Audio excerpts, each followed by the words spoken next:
The most impressive part of the ceiling is, of course, the Genesis, where we can really see the timeless and universal mystery of the origins and of the history of humanity, starting from the first day of the creation, which is the separation of light from darkness, that sees God between the white and the dark, producing the light that comes out from his head, and separating that with an impressive gesture, extremely powerful, that gives us really the feeling that the action of the creation is happening now in front of us. Another gesture of separation is one of the waters of the earth from the waters in the heaven, that the God does the second day in the second scene. Then we have sometimes a scene in which we have more than one story together. For example, here to the left you see God that is producing the plants, the day number 3 of the creation, and then the day number 4 God shows up again to make the sun and the moon and the natural lights summarized by the sun and the moon. You see the powerful gestures, this figure of God that is materially strong, is a way to express the power of the Spirit of God and of the action of the creation that was really extremely dramatic. And then we go to the icon of the Western world, which is the creation of Adam. What is the moment of the story here represented? If we read the Bible, that is what we should always do to understand what is represented on the paintings, we understand that God had made Adam in 2 different phases. First, he gave to him a body, and he shaped him in his likeness. And second, he gave to him the life and the soul, of course, and the reason.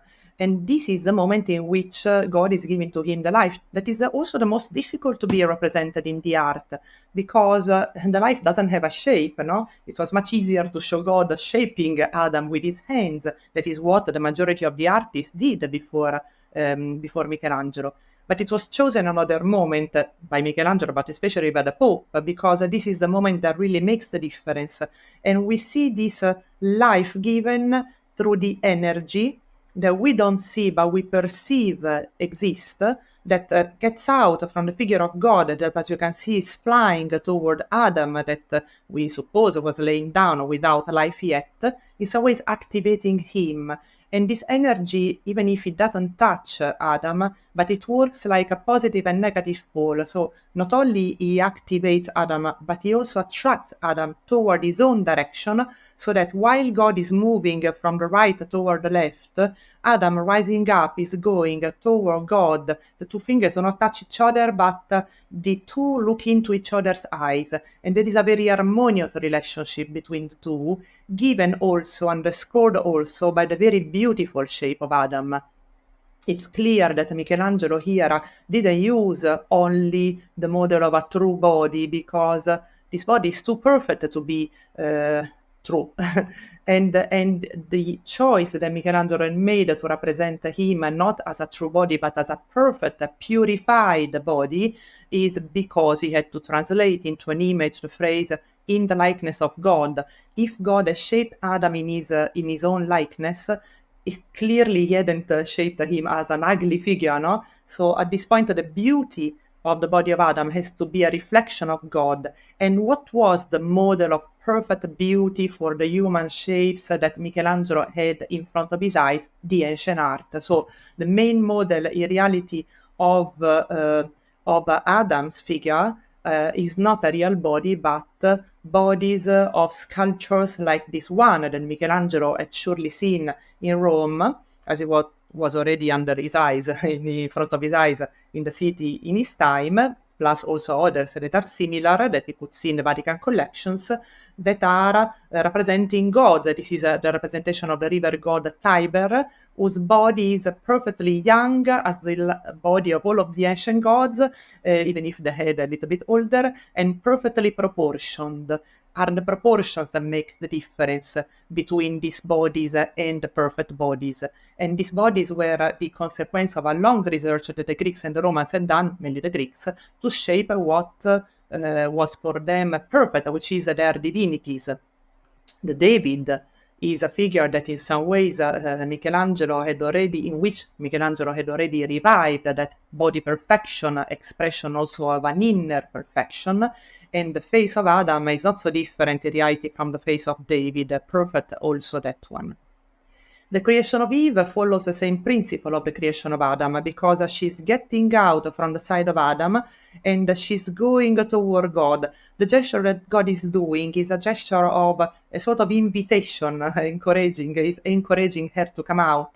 Is very sweet with a woman, but also here God is attracting Eve toward his own side. And note how Eve is powerful in her body. And she's almost of the same size of Adam. Even here, it's clear that Michelangelo doesn't use a realistic language. We don't have to expect from the artist of the past times a realistic language, but a symbolic language.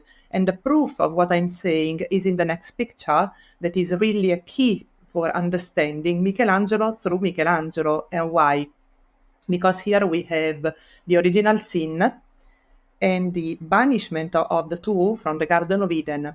So at this point here we have a picture made by the same master, of course, which shows Adam and Eve 2 times into different situations and into different shapes. So they suddenly change their shapes, because when they are still in the Garden of Eden, you know that God has shaped them to be eternal. So Michelangelo shapes them with the best age, the young, 20 years old, powerful in their bodies, and but God has said to them, okay, you can eat whatever you want in this garden, but don't eat the fruit of that tree. And what did they do? Of course, tempted by the snake, they picked it up. It's interesting the fact that here not only Eve is picking up the fruit with the snake that is offering it to her, but also Adam, independently from Eve, is picking up the fruit. It's clear that here there is a shared responsibility of the two in the sin, and this changes completely the situation, because when they are taken out from the Garden of Eden with the Archangel Michael that is basically pushing them out of that wonderful garden, their shapes, as you can see, change completely. And we have to ask why. Before the two were powerful, young, and now look at them, they are old, not only in their faces, but also in their bodies, and they are also ugly. We can say that when Michelangelo wanted, he shaped ugly shapes. It's a choice at this point, clearly. And why? Because Michelangelo had to explain what had happened, what are the consequences of the original sin, which is that we are anymore eternal. So this had to be explained, how changing completely the style. And why it changed the style? Because this is not a decoration, this is a way to give meanings through the images. So what drives the language spoken by an artist is the content, is the message that he has to give. The message changes, also the style changes. Because the art was mainly a way to communicate once, and even more in the time of Michelangelo, and even more in a place like this.